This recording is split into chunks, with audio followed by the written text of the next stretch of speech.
আর কয়েক ঘন্টার মধ্যে high voltage match Bharat Australia. Bharat ইতিমধ্যে অস্ট্রেলিয়া পৌঁছেছে এবং সেখানে বিরাট কোহলি যে তাণ্ডব শুরু করেছেন প্র্যাকটিস সেশনে, তার কাছে অটোগ্রাফ নেওয়ার জন্য যে ভিড়, তা দেখে মুগ্ধ ক্রিকেট দুনিয়া। গিলের নেতৃত্বে ভারত কিন্তু একেবারে কোমর বেঁধে অস্ট্রেলিয়াকে হারানোর জন্য অস্ট্রেলিয়ার মাটিতে আর কয়েক ঘন্টার মধ্যে নামতে চলেছে। এখানে গিলের সতীর্থ অক্ষর প্যাটেল তিনি কিন্তু শটান জানিয়েছেন গিল খুব সমৃদ্ধ হবেন। তার কারণ গিল এমন দুজনকে পাচ্ছেন তার দলে যারা একেবারে ক্রিকেটের অভিজ্ঞতায় সমৃদ্ধ। ক্যাপ্টেন, প্রাক্তন ক্যাপ্টেন রোহিত শর্মা হিটম্যান, এবং তার সঙ্গে কিং কোহলি, বিরাট কোহলি, তাদের পরামর্শ গিলকে অনেক সমৃদ্ধ করবে। ড্রেসিং রুমে কিন্তু সারাক্ষণ সেই আলোচনায় চলছে গিলের সৌভাগ্য যে এমন দুজন তার সঙ্গে মাঠে নামবেন যেখানে প্রত্যেকটা মুহূর্ত তাদের কাছ থেকে পরামর্শ নিয়ে নিজেকে একটা বড় ক্যাপ্টেনে পরিণত করতে পারবেন। আগামী দিনের কথা মাথায় রেখে গিলকে কিন্তু ভারতীয় ক্রিকেট দলের একদিনের ক্রিকেটের ক্যাপ্টেন তৈরি করে দেওয়া হয়েছে। 2027 ওয়ার্ল্ড কাপ, সেটাকে মাথায় রেখেই এই সিদ্ধান্ত বলে জানা যাচ্ছে। ইতিমধ্যে কিন্তু একটা রব উঠেছে যে 2027-এ হিটম্যান এবং কোহলি থাকছেন না, যার কারণে হিটম্যানকে সরিয়ে সেই জায়গায় ক্যাপ্টেন হিসেবে নির্বাচিত হয়েছেন গিল।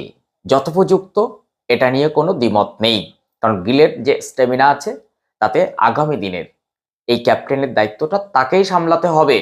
এটা অনেক আগেই কিন্তু ক্রিকেট ভক্তরা জেনে গিয়েছিল। তবে কখনো কখনো ওডিআইতে শ্রেয়াস আয়ারের নামটা কিন্তু এসেছে, কিন্তু তাকে ভাইস ক্যাপ্টেন করা হয়েছে।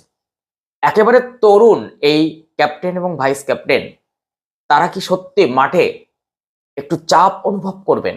গিল কি একেবারে খোল্লাম খুল্লো কাজটা করতে পারবেন না? যেখানে বিরাট কোহলির মতন হেভিওয়েট প্লেয়ার, রোহিত শর্মার মতন হেভিওয়েট প্লেয়ার থাকবেন, সেখানে কি তিনি সামলাতে পারবেন? না সিদ্ধান্ত নিতে গিয়ে প্রত্যেকটা মুহূর্ত তাদের উপর নির্ভরশীল হতে হবে? না না না, কখনো আপনাকে এটা বলছি না যে গিল স্বাধীনভাবে ক্যাপ্টেন্সি করতে পারবেন না, কারণ আমরা বিরাট কোহলি, রোহিত শর্মাদের চিনি, তারা কখনো খোদ্দারি করেন না। সেটা আমরা আইপিএলে দেখেছি। নিজের প্রাইজেন্সিতে বিরাট কোহলি ক্যাপ্টেন্সি ছেড়ে রাজত পাতিদারকে ক্যাপ্টেন বানিয়েছেন, কিন্তু মাঠে একেবারে স্বাধীনতা রয়েছে কিন্তু রাজত পাতিদারের। সেখানে বিরাট কোহলি একদম নাক গলান না যে কিভাবে কোন সিদ্ধান্ত নিতে হবে। তবে হ্যাঁ, পরামর্শ নিতে চাইলে তিনি একদম সঠিক পরামর্শটা দেন। ঠিক একই রকম ভাবে মুম্বাই ইন্ডিয়ান্সে এক ফোটাও নাক গলান না কিন্তু রোহিত শর্মা। সেখানে হার্দিক পান্ডিয়া স্বাধীনভাবেই কিন্তু তার কাজটা করতে পারেন। কাজেই অস্ট্রেলিয়ার মাটিতে ক্যাপ্টেন শুভমান গিল এবং ভাইস ক্যাপ্টেন শ্রেয়াস আয়ার, তারা তাদের সিদ্ধান্তগুলো ঠিকঠাক নিতে পারবেন। তবে হ্যাঁ, একটা তো চাপ থাকবেই, যেখানে এত বড় প্লেয়ার তাদেরকে সামলাতে হবে। তবে ড্রেসিং রুমের যে পরিবেশ, তাতে কিন্তু অনেকটা হালকা বোঝা যাচ্ছে ইন্ডিয়ান টিমকে।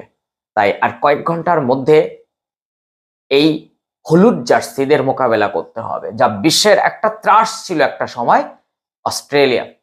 সেই অস্ট্রেলিয়ার মুখোমুখি অস্ট্রেলিয়ার মাটিতে ভারতবর্ষ, কারণ ভারত এই অস্ট্রেলিয়া সিরিজে ইতিমধ্যে পৌঁছে গেছে এবং এই প্রথমবারের জন্য অস্ট্রেলিয়া কিন্তু ভীষণ চাপে রয়েছে, কারণ এত শক্তি নিয়ে কখনো অস্ট্রেলিয়াতে ভারত আসেনি। গিলের নেতৃত্বে একেবারে পূর্ণ শক্তির দলটাই কিন্তু গেছে এবং এই মুহূর্তে ওডিআই এবং টি-20-তে ভারত কিন্তু 1 নম্বর র্যাঙ্ক হোল্ড করছে। কাজেই অস্ট্রেলিয়ার বোলাররা, ব্যাটসম্যানরা কিন্তু বেশ চাপে। আর ভারত যে তাদের অস্ট্রেলিয়ার মাটিতেও বড় একটা প্রতিযোগিতা, বড় একটা চ্যালেঞ্জ ছুড়ে দেবেন, তা কিন্তু এখন থেকে বলা যাচ্ছে। আপনার মতে ভারতের টপ 11 কি হতে পারে সেটা কমেন্ট সেকশনে জানান, আমি নেক্সট ভিডিওতে জানিয়ে দিচ্ছি ভারতের টপ 11 কি হতে পারে, সম্ভাব্য একাদশ, সেই সঙ্গে অস্ট্রেলিয়া তাদের জেতার চান্স কতটা আছে, ভারতের জেতার চান্স কতটা আছে, ম্যাচ প্রেডিকশন নিয়ে আমি নেক্সট ভিডিওতে অবশ্যই আসছি। যদি চ্যানেলে নতুন হন তাহলে অবশ্যই চ্যানেলটি সাবস্ক্রাইব করে পাশে থাকা বেল আইকনটি প্রেস করে রাখুন। এই রকম তথ্য সমৃদ্ধ ভিডিও পেতে ভীষণ সুবিধা হবে। আর যদি ফেসবুক থেকে দেখেন তাহলে অবশ্যই ফলো দিয়ে রাখবেন।